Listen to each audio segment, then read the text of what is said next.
So we're going to go on now to the second movement of Mahler's magnificent Resurrection Symphony. The second movement of the five is a Ländler, a courtly German dance.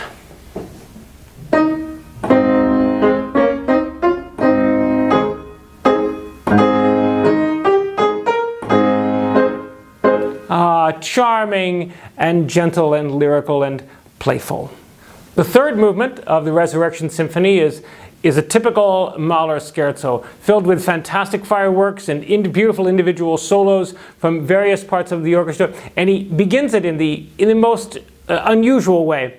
The beginning is really mysterious and sneaky sounding and sort of enigmatic, but he starts it with two timpani solos that throw us completely off track about what's to come.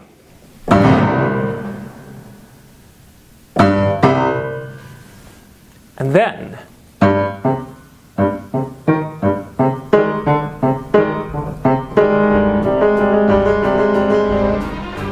sneaky, we're never quite sure what's going on, and it turns heroic. That's the scherzo of the Resurrection Symphony. Before the famous and climactic fifth movement, where the chorus and the soloist join in, and we bring into play the text that I described earlier, which begins with the words Auferstehen.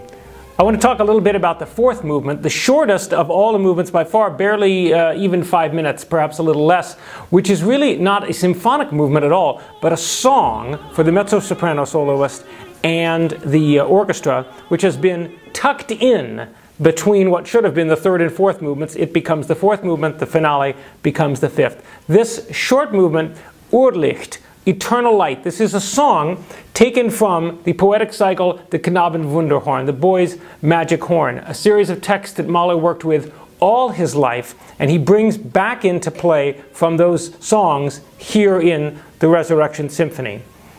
This poem describes a heavenly vision, a perfect preamble to where we will go spiritually and textually in the final movement with these words.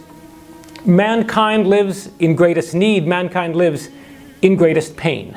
I would rather be in heaven. I came upon a broad road, and there came an angel to turn me back. But I would not let myself be turned back. I am from God, and from God I will return. Beloved God, give me some small light to light my way to eternal blessed rest. Part of the text of Urlicht, Eternal Light, the fourth movement, song tucked so uniquely and beautifully in between the movement we just heard, the scherzo, and the magnificent finale of the Resurrection Symphony. More on Mahler's Resurrection Symphony the next time I see you in our next installment, and I'll see you on March 24th at the Smith Center for the Performing Arts.